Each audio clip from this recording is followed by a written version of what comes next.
बिस्मिल्लाहिर्रहमानिर्रहीम। अस्सलामुअलैकुम अज़ीज़ तलबा, मैं शकील अहमद ऑनलाइन लेक्चर के साथ आपसे मुखातिब हूँ।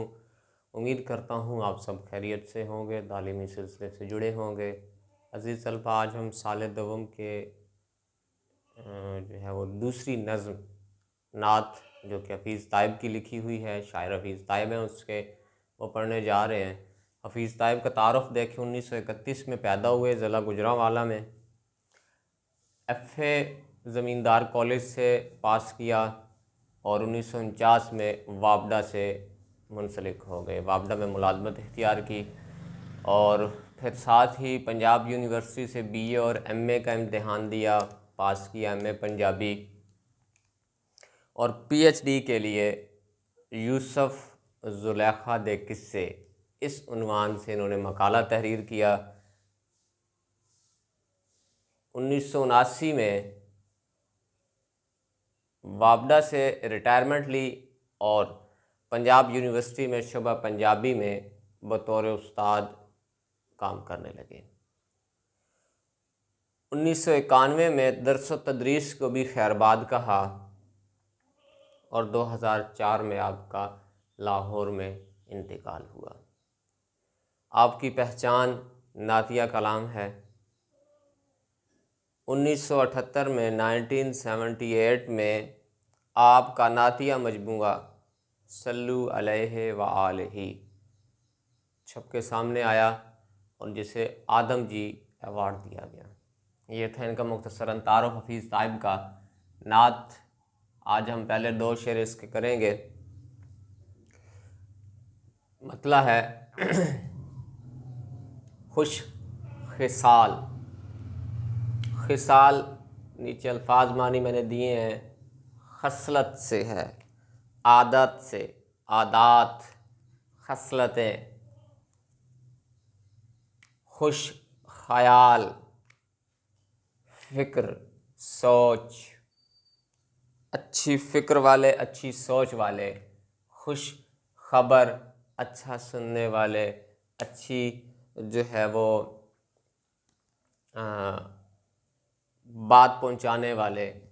खैरुल बशर, तमाम इंसानों से, सब इंसानों से बेहतरीन।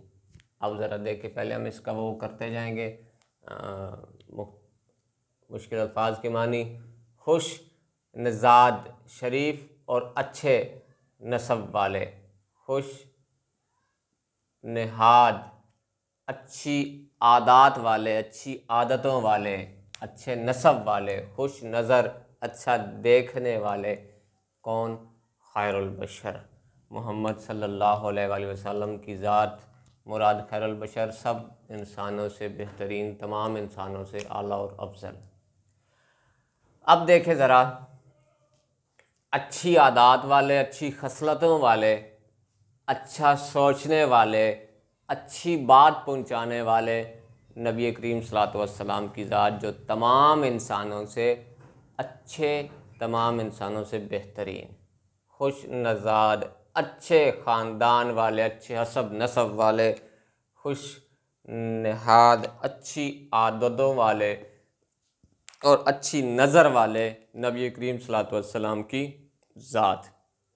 अब नबी करीम, इस शेर में शायर ने नबी करीम सल्लल्लाहु अलैहि वसल्लम के औसाफ, वस्फ, खूबियाँ जो दूसरे कम लोगों में पाई जाती हैं, अगर हैं भी सही तो ये सारी इकट्ठी नहीं होंगी, बल्कि ये सिर्फ़ और सिर्फ नबी करीम सल्लल्लाहु अलैहि वसल्लम में ये सारी बातें रखी गई थी कि वो खुश आदात भी थे, खुश ख़याल, अच्छे ख़यालात वाले भी थे। खुश जहाँ भी आया अच्छे के मानों में आया है, फ़ारसी मसदर है।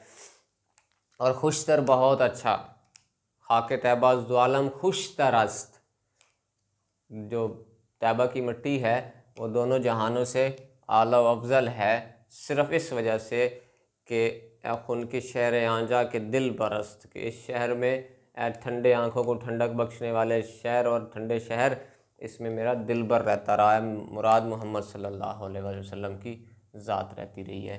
तो इस शेर में भी शायद यही बात करता है कि अच्छी आदात वाले, अच्छा सोचने वाले, अच्छी बात पहुंचाने वाले नबी करीम सल्लल्लाहु अलैहि वसल्लम की ज़ात है। और अच्छे ख़ानदान हसब नसब वाले, अच्छी आदतों वाले और अच्छा देखने वाले, अच्छा सुनने वाले आप सल्लल्लाहु अलैहि वसल्लम की ज़ात है। मुराद ये है कि नबी करीम सल्लल्लाहु अलैहि वसल्लम के औसाफ का जो है वो इसमें ज़िक्र हुआ है। जब आप अल्फाज को तकसीम कर लेते हैं, अल्फाज मानी की सूरत में लिख लेते हैं, तो फिर आपके लिए तशरीह का करना मुश्किल नहीं होता।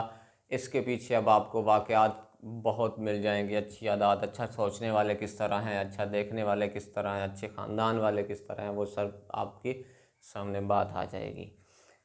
इमदादी शेर में लिखें, किरदार का ये हाल कि सदाकत ही सदाकत, किरदार का ये हाल कि सदाकत ही सदाकत, और अखलाक का ये रंग के कुरान ही कुरान। दूसरे शेर पे चलते हैं, दिल नवाजो। अच्छा, एक और बात जो मैं बीच में रह गई, पहले मैं सोच रहा था, ये तमाम मुरक्कब अतफ़ी है। वाओ जो होता है ना, वाओ वो हरफ अतफ़ होता है, हरफ अतफ़, ये वाओ। समझ में आ गई बात? जो कि दो अल्फाज को, दो तीन अल्फाज का मजमूआ बना के पेश कर, जैसे दिल नवाजो, दिल पजीरो, दिल नशीनो, दिल कशा। ठीक है, तो बाज़ बच्चे लिखने में भी इसको जो है वो वाओ उसके पिछले लफ्ज़ के साथ ही लिख देते हैं, हरफ के साथ, हालांकि ऐसा नहीं है। मुरक्कब अतफ़ी इसमें पाया गया है। ठीक है, ये बात आपने ज़रूर ज़हन नशीन करनी है।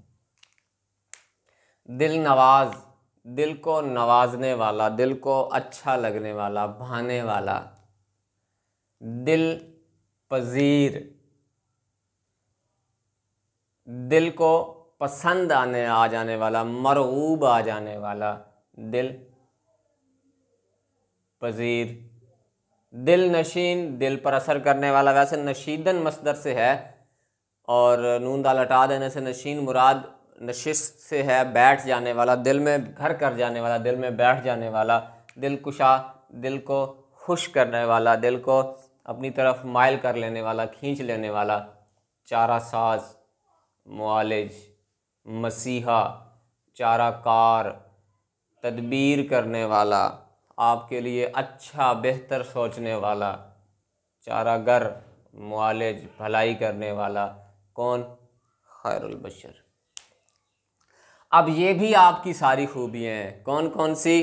आप सल्लल्लाहु अलैहि वसल्लम की ज़ात हमारे लिए दिल को अच्छी लगने वाली है, दिल पर असर करने वाली है, दिल की पसंदीदा है, दिल को खुश करने वाली है, दिल के लिए अच्छी तदबीर करने वाली है, हमारे लिए मुआलिज का काम करती है, मसीहा का काम करती है, और हमारे लिए भलाई चाहने वाली ज़ात है। नबी करीम सल्लल्लाहु अलैहि वसल्लम की ज़ात हमको हर हवाले से पसंद है, दिलो जान से हम चाहते हैं। वो सिर्फ मुसलमान ही नहीं बल्कि गैर मुस्लिम भी आप सल्लल्लाहु अलैहि वसल्लम की ज़ात के मोतरिफ़ हैं, आपके औसाफ के मोतरिफ़ हैं। कुफ़ार के लोग भी उस वक्त आपको अमीन और सादिक और अमीन कहते थे जब आप मक्का में थे, अमानतें आपके पास रखवाते थे। तो यही बात है। वो राजिंदर सिंह बेदी ने कहा था ना, रविंदर सिंह बेदी ने, हम किसी दीन से हों कायल किरदार तो हैं, हम सना खान शहे हैदर कर्रार तो हैं, वो इश्क हो जाए किसी से कोई चारा तो नहीं, सिर्फ मुस्लिम का मोहम्मद पे जारा तो नहीं। इस तरह के उन्होंने अशार कहे थे। तो एक गैर मुस्लिम शायर भी जो है वो आप सल्लल्लाहु अलैहि वसल्लम की तारीफ़ और आपका मोतरिफ़ है। तो आप सल्लल्लाहु अलैहि वसल्लम की ज़ात दिल को भाने वाली है, दिल को पसंदीदा है, मरगूब है, दिल में बैठ जाने वाली है और दिल को खुश करने वाली है। वही हमारे जो है वो मुआलिज हैं, मसीहा हैं, वही हमारे लिए तदबीर अच्छा करने वाले हैं, वही हमारे लिए भलाई का सोचने वाले हैं, आप सल्लल्लाहु अलैहि वसल्लम की ज़ात। तो इमदादी शायर शेर के हवाले से देखें, दिल जिससे ज़िंदा है वो तमन्ना तुम ही तो हो, दिल जिससे ज़िंदा है वो तमन्ना तुम ही तो हो, हम जिसमें बस रहे हैं वो दुनिया तुम ही तो हो। तो अज़ीज़ तलबा, ये था हफीज़ ताइब का तारुफ़ और नात के पहले 2 शेर की तशरीह हमने हल्की फुल्की की। मज़ीद अगले अशार के साथ अगले लेक्चर में फिर हाज़िर होंगे। तब तक के लिए अपना ख्याल रखें, खुशियाँ बांटते रहें। अल्लाह हाफ़िज़।